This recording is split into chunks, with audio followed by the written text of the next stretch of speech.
Hello everyone, welcome to my channel 100% Concept Clear. So இன்னைக்கு நம்ம வீடியோல வந்து inventory control topic எடுத்திருக்கோம். So இந்த inventory control topicல வந்து இம்பார்ட்டனா ரெண்டு டாபிக் இருக்கு. ஒன்னு வந்து EOQ அதாவது economic ordering quantity. நெக்ஸ்ட் இன்னொன்று வந்து லெவல்ஸ் ஆஃப் ஸ்டாக்ஸ். ஸோ இந்த வீடியோவில் நம்ம வந்து லெவல்ஸ் ஆஃப் ஸ்டாக்ஸ் பற்றி பார்க்க போகிறோம். நெக்ஸ்ட் நம்மளோட ஃபியூச்சர் வீடியோவில் வந்து நம்ம EOQ பற்றி பார்க்கலாம். ஸோ ஃபஸ்ட்டு நம்ம வந்து அதுக்கு முன்னாடி இன்ட்ரோடக்ஷன் பார்த்துடலாம். அதாவது இன்வென்ட்ரி கண்ட்ரோல்னால் என்ன அப்படின்ற மீனிங் பார்த்துடலாம். ஸோ பாருங்கள், inventory control is a system which ensures the maintenance of required quantity of inventories of the required quality at the required time with minimum amount of investment. So basically inventory அப்படின்னா stock அப்படின்னு அர்த்தம். So inventory control அப்படின்னா stock control. So stocks வந்து நம்ம control பண்ணுறது தான் இந்த inventory control அப்படின்றது. ஸோ அதுதான் வந்து இங்கேயும் சொல்லியிருக்காங்க. இந்த inventory control அப்படின்றது ஒரு சிஸ்டம் அப்படின்னு சொல்கிறாங்க, which ensures the maintenance of required quality of inventories. So இதில் நம்மளுக்கு என்ன நடக்குது அப்படின்னா required quantity of inventories. So அதாவது inventories அப்படின்றது ஸ்டாக். ஸோ ஸ்டாக் வந்து நம்மளுக்கு எவ்வளோ குவான்டிட்டி வேணும் அப்படின்றதையும், நெக்ஸ்ட்டு என்ன குவாலிட்டியில் வேணும் அப்படின்றதையும், and at the required time எந்த டைமில் வேணும், ஸோ நம்மளோட ப்ரொடக்ஷன் நடக்கிற டைம், ஸோ அந்த மாதிரி எப்போ வேணுமோ அந்த time. Next with the minimum amount of investment. So நம்மளுக்கு ரெக்வயர்டு குவான்டிட்டி வேணும், ரெக்வயர்டு குவாலிட்டியில் இருக்கணும், அண்ட் அதே மாதிரி ரெக்வயர்டு டைமில் கிடைக்கணும். இது மூணும் சேர்த்து இன்னொன்று வந்து இம்பார்ட்டனாக என்ன அப்படின்னா மினிமம் அமௌண்ட் ஆஃப் இன்வெஸ்ட்மெண்ட்டும் இருக்கணும். அதாவது நம்ம இந்த ஸ்டாக்குக்கு செலவு பண்ணுற காசு வந்து மினிமமாக இருக்கணும் அப்படின்னு சொல்கிறாங்க. ஸோ இப்போ இந்த மாதிரியான இந்த 4 விஷயங்களையுமே மெயின்டைன் பண்ணுறது தான் இந்த இன்வென்ட்ரி கண்ட்ரோல் அப்படின்னு சொல்கிறாங்க. ஸோ இன்வென்ட்ரி கண்ட்ரோலில் நம்ம முக்கியமாக நம்மளுக்கு ரெக்வயர்டு குவான்டிட்டி எவ்வளோ வேணும், அது என்ன குவாலிட்டியில் இருக்குது, அண்ட் அதோட நம்மளுக்கு தேவையான டைமுக்கு கரெக்டாக வருதா, நெக்ஸ்ட்டு இது எல்லாமே நம்மளுக்கு வந்து மினிமம் அமௌண்ட்டில் கிடைக்கணும் அப்படின்றது. ஸோ இது எல்லாமே நம்ம வந்து மெயின்டைன் பண்ணுறது தான் இன்வென்ட்ரி கண்ட்ரோல் அப்படின்றது. ஸோ சிம்பிளாக சொல்லணும் அப்படின்னா நம்ம ஸ்டாக்ஸ் எல்லாமே கண்ட்ரோல் பண்ணுறது. ஸோ இந்த இன்வென்ட்ரி கண்ட்ரோல் யூஸ் பண்ணுறதுனால நம்மளோட ப்ரொடக்ஷன் டைமில் வந்து நம்மளோட ஸ்டாக்ஸ் வந்து ஷார்ட்டேஜ் ஆகாமல் பார்த்துக்க முடியும். அண்ட் அதே மாதிரியே வந்து ஸ்டாக்ஸ் எல்லாமே வந்து ஓவர் ஸ்டாக் ஆகிறதையும் நம்மளால் வந்து கண்ட்ரோல் பண்ண முடியும். ஸோ அந்த மாதிரி நம்ம ஓவர் ஸ்டாக் பண்ணும்போது, அதாவது தேவையில்லாத பொருட்கள், தேவையில்லாத ஸ்டாக்ஸ் நம்ம வந்து ஹோல்டு பண்ணும்போது நம்மளுக்கு வந்து காஸ்ட் தான் வந்து இன்கர் ஆகும். ஸோ அதனால அந்த மாதிரி ஓவர் ஸ்டாக்கும் இல்லாமல் அண்ட் அதே மாதிரி ஷார்ட்டேஜும் இல்லாமல் நம்ம கண்ட்ரோல் பண்ணுறது தான் இந்த இன்வென்ட்ரி கண்ட்ரோல் வந்து யூஸ் பண்ணுறாங்க. நெக்ஸ்ட் இன்வென்ட்ரிஸ் அப்படின்றது என்னென்ன அப்படின்னா, inventories include raw material, stores, supplies, spare parts, tools, components, partly finished goods and finished goods. So இது எல்லாமே தான் நம்ம வந்து இன்வென்ட்ரிஸ் அப்படின்னு சொல்கிறோம். ஸோ ரா மெட்டீரியல்லேருந்து ஃபினிஷ்டு கூட்ஸ் வரைக்குமே நம்ம வந்து இன்வென்ட்ரி அப்படின்னு சொல்லலாம். நெக்ஸ்ட் இப்போ நான் ஆல்ரெடியே சொன்ன மாதிரி இன்வென்ட்ரி கண்ட்ரோலில் இம்பார்ட்டனாக இருக்கிற 2 டாப்பிக்கில் ஒரு டாபிக் பற்றி நம்ம இப்போ பார்க்க போகிறோம். ஸோ அதான் வந்து levels of stocks. So various levels of stocks என்னென்ன அப்படின்றது வந்து நான் இங்கே கொடுத்துருக்கேன். ஸோ நம்ம ஒன்று ஒன்றா பார்க்கலாம். ஸோ லெவல்ஸ் ஆஃப் ஸ்டாக்ஸ் அப்படின்றது ஸோ ஸ்டாக்கோட லெவல்ஸ் பற்றி சொல்கிறாங்க. ஸோ ஸ்டாக் வந்து நம்மளுக்கு ஒரு லெவலில் இருக்கும்போது அது வந்து ஒரு மீனிங்கை வந்து குறிக்கும். ஸோ அதுதான் இப்போ என்ன அப்படின்றது நம்ம பார்க்க போகிறோம். So various levels of stocks அப்படின்னு ஒரு 5 லெவல் இருக்குது. ஃபர்ஸ்ட் ஒன் வந்து minimum stock level. So stock வந்து மினிமம் லெவலில் இருக்குது. ஸோ அது எப்போ வரும், இல்லை அதுக்கு என்ன அர்த்தம் அப்படின்னா minimum quantity of material to be maintained in the store. So minimum stock level அப்படின்னா என்ன அப்படின்னா நம்மளோட ஸ்டோரில் நம்ம வந்து மினிமமாக மெயின்டைன் பண்ண வேண்டிய ஸ்டாக்கை தான் வந்து நம்ம மினிமம் ஸ்டாக் லெவல் அப்படின்னு சொல்கிறோம். ஸோ ஒரு ப்ரொடக்ஷன் நடக்குது அப்படின்னா அதுக்கு நம்ம வந்து ஒரு மினிமமாக இந்த அளவுக்காவது நம்ம ஸ்டாக் வச்சுருக்கணும் அப்படின்னு சொல்லுவோம்ல. ஸோ அதுதான் வந்து மினிமம் ஸ்டாக் லெவல்.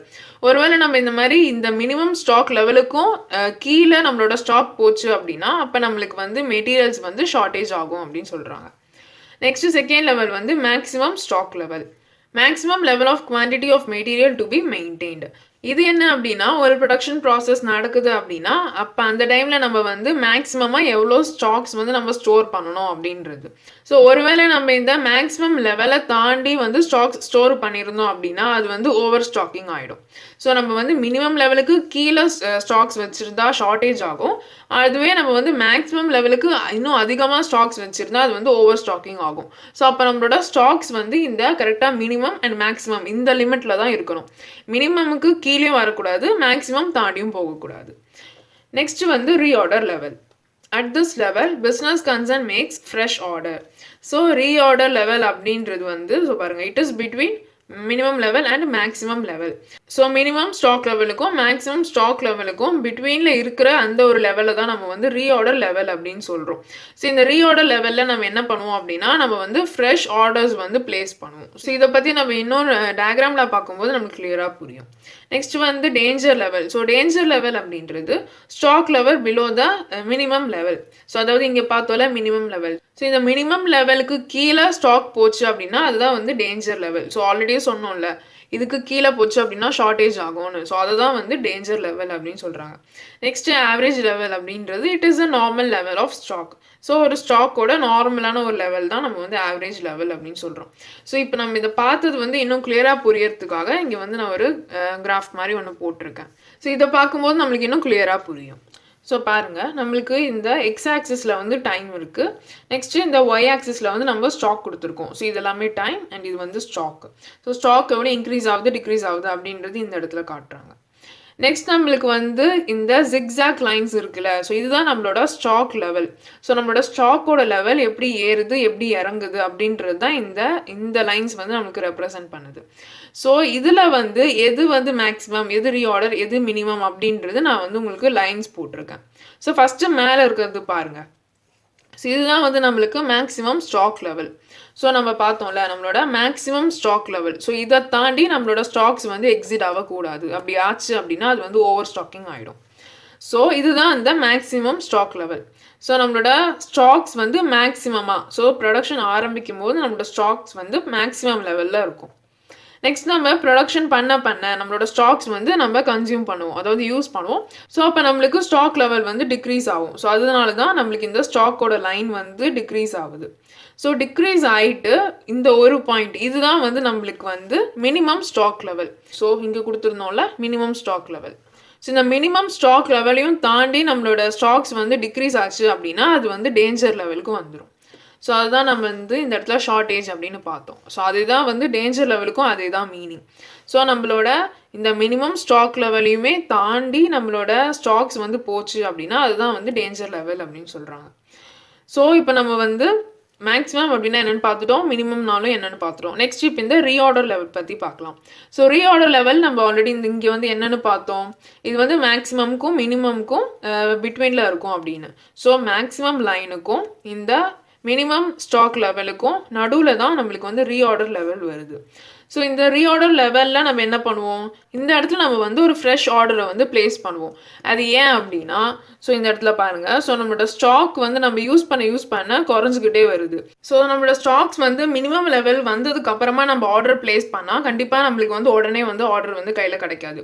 பிகாஸ் நம்மளோட சப்ளையர் வந்து ஒரு 3 டேஸோ இல்லைனா வந்து 1 வீக்கோ மாதிரி டைம் எடுத்துக்கலாம். ஸோ அந்த 1 வீக் டைமுக்கு அப்புறமா தான் நம்மளுக்கு வந்து நம்ம பிளேஸ் பண்ண ஆர்டர் வந்து கையில் கிடைக்கும், அதாவது ஸ்டாக்ஸ் வந்து கையில் கிடைக்கும். ஸோ அப்போ அது வரைக்கும் நம்மளோட ப்ரொடக்ஷன் வந்து ஸ்டாப் ஆகிடுமா? ஸோ அப்படி ஆகக்கூடாது. அதனால தான் நம்மளோட மினிமம் ஸ்டாக் லெவல் வந்து இந்த ஸ்டாக்ஸ் வந்து ரீச் ஆகிறதுக்கு முன்னாடியே வந்து ஆர்டர் வந்து பிளேஸ் பண்ணிடுறாங்க. ஸோ அப்படி பிளேஸ் பண்ணக்கூடிய அந்த லெவல் தான் ரீஆர்டர் லெவல் அப்படின்னு சொல்கிறாங்க. அதாவது மேக்ஸிமம் லெவலுக்கும் மினிமம் லெவலுக்கும் நடுவில் வரும்போதே ஸ்டாக்ஸ் வந்து டிக்ரீஸ் ஆகிட்டு வரும்போதே வந்து ஆர்டர் வந்து பிளேஸ் பண்ணணும். அப்போ தான் ஸ்டாக் வந்து நம்மளுக்கு இந்த மினிமம் லெவலை ரீச் ஆகும்போது நம்மளுக்கு நம்ம ஆர்டர் பண்ண கூட்ஸ் வந்து நம்ம கையில் கிடைக்கும். அப்போ நம்மளோட ஸ்டாக் லெவல் வந்து அகெயின் மேக்ஸிமம்க்கு ரீச் ஆகிடும். நெக்ஸ்ட் நம்ம வந்து யூஸ் பண்ணும்போது அது வந்து நம்ம ப்ரொடக்ஷனில் யூஸ் பண்ணும்போது அகெயின் அது வந்து ரெடியூஸ் ஆகிட்டே வரும். ஸோ அப்படி ரெடியூஸ் ஆகிட்டே வரும்போது இந்த மேக்ஸிமம்க்கும் மினிமம்க்கும் நடுவில் இருக்கிற இந்த ரீஆர்டர் லெவலில் ரீச் பண்ணும்போது நம்ம அகெயின் வந்து ஆர்டர் பிளேஸ் பண்ணுவோம். ஸோ அதனால தான் இந்த ரீஆர்டர் லெவலில் வந்து நம்ம ஃப்ரெஷ் ஆர்டரை வந்து பிளேஸ் பண்ணுவோம் அப்படின்னு சொல்கிறாங்க. ஸோ இதுதான் வந்து ரீஆர்டர் லெவலோட மீனிங், அதாவது ரீஆர்டர். ஸோ ஆர்டரை வந்து நம்ம அகெயின் போடுறது. ஸோ நம்ம இந்த லெவல் ஆஃப் ஸ்டாக்ல வந்து எல்லா ஸ்டாக்ஸ் பற்றியுமே இதில் வந்து பார்த்துட்டோம். நெக்ஸ்ட் இந்த இடத்துல லீட் டைம் அப்படின்னு ஒன்று கொடுத்துருக்கேன். ஸோ அப்படின்னா என்ன அப்படின்னா time interval between order is placed and order is received. So நான் ஆல்ரெடியே சொல்லியிருந்தேன், நம்ம வந்து இப்போ ஒரு ஆர்டர் வந்து பிளேஸ் பண்ணுறோம் அப்படின்னா நம்மளுக்கு உடனே வந்து நம்மளுக்கு கையில் கிடைக்காது. ஸோ அதுக்கு 3 வீக்ஸோ இல்லைனா 1 வீக்கோ 2 வீக்கோ ஸோ அந்த சப்ளையர் பொறுத்த மாதிரி அந்த டைம் வந்து சேஞ்ச் ஆகும். ஸோ அந்த டைம் இன்டர்வலை தான் நம்ம வந்து லீட் டைம் அப்படின்னு சொல்கிறோம். தோ order is placed and order is received. So ஒரு ஆர்டரை பிளேஸ் பண்ணி அந்த ஆர்டர் வந்து நம்ம கையில் ரிசீவ் ஆகிறதுக்கு நடுவில் என்ன டைம் இன்டர்வல் இருக்கோ அதுதான் லீட் டைம். ஸோ அதே இந்த இடத்துல வருது அப்படின்னா ஸோ இந்த இடத்துல தான் நம்ம வந்து ஒரு ஆர்டரை வந்து அதாவது ஒரு ஃப்ரெஷ்ஷான ஆர்டரை வந்து நம்ம ப்ளேஸ் பண்ணுவோம் ரீஆர்டர் லெவலில். ஸோ அப்போ அந்த ரீஆர்டர் லெவலில் இருந்து நம்மளுக்கு எப்போ வந்து நம்ம ஆர்டர் வந்து ரிசீவ் ஆகுது, இந்த இடத்துல தான் நம்மளுக்கு ரிசீவ் ஆகுது. பிகாஸ் இந்த இடத்துல நம்ம வந்து அகெயின் வந்து நம்மளோட ஸ்டாக் லெவல் வந்து மேக்ஸிமமில் போயிடுது. அப்படின்னா நம்மளோட ஸ்டாக் வந்து ரிசீவ் ஆயிடுச்சு அப்படின்னு அர்த்தம். ஸோ அப்போ நம்ம ஆர்டர் ப்ளேஸ் பண்ண இந்த இடத்துல இருந்து நம்ம ஆர்டர் ரிசீவ் ஆன இந்த இடம், ஸோ இந்த ரெண்டுத்துக்கும் நடுவில் இருக்கிற இந்த இன்டர்வல் இல்லைனா இந்த டைம் கேப்பை தான் நம்ம வந்து லீட் டைம் அப்படின்னு சொல்லுவோம். நெக்ஸ்ட் வந்து சேஃப்டி ஸ்டாக் அப்படின்றது extra stock stored to avoid out of stock situation. So safety stock அப்படின்றது நம்மளோட ப்ரொடக்ஷனில் வந்து அவுட் ஆஃப் ஸ்டாக் சிச்சுவேஷன் அந்த மாதிரி வந்துடக்கூடாது அப்படின்றதுக்காக நம்ம ஒரு சேஃப்டிக்காக கொஞ்சம் ஸ்டாக் வந்து வச்சுருக்கிறது. ஸோ அதுதான் வந்து சேஃப்டி ஸ்டாக் அப்படின்னு சொல்லணும். ஸோ இப்போ நம்ம வந்து இந்த லெவல் ஆஃப் ஸ்டாக்ல இம்பார்ட்டண்டான லெவல்ஸ்லாம் என்னென்ன அப்படின்றது பார்த்துட்டோம். அண்ட் அதை வந்து நம்ம கிளியராக இந்த டயக்ராம்லேயும் வந்து கிளியராக பார்த்துட்டோம். இப்போ நெக்ஸ்ட் நம்ம வந்து இந்த ஒரு லெவலும் கண்டுபிடிக்கிறதுக்கு என்னென்ன ஃபார்முலாஸ் இருக்குது அப்படின்றத பார்த்துடலாம். இந்த வீடியோவில் ஏதாவது டவுட் இருந்தால் அதை கமெண்ட் செக்ஷனில் கேளுங்க. உங்களுக்கு இந்த வீடியோ யூஸ்ஃபுல்லாக இருந்தால் லைக் பண்ணிவிட்டு அப்படியே உங்கள் ஃப்ரெண்ட்ஸ்க்கும் ஷேர் பண்ணி அவங்களும் கான்செப்ட் ஈஸியாக புரிஞ்சுக்க ஹெல்ப் பண்ணுங்கள். அண்ட் இந்த மாதிரி நிறைய ரிலேட்டட் டாபிக்ஸ் பார்க்கணுன்னு நினச்சிங்கன்னா மறக்காமல் நம்ம சேனலை சப்ஸ்கிரைப் பண்ணிவிடுங்க. தேங்க்யூ ஃபார் வாட்சிங்.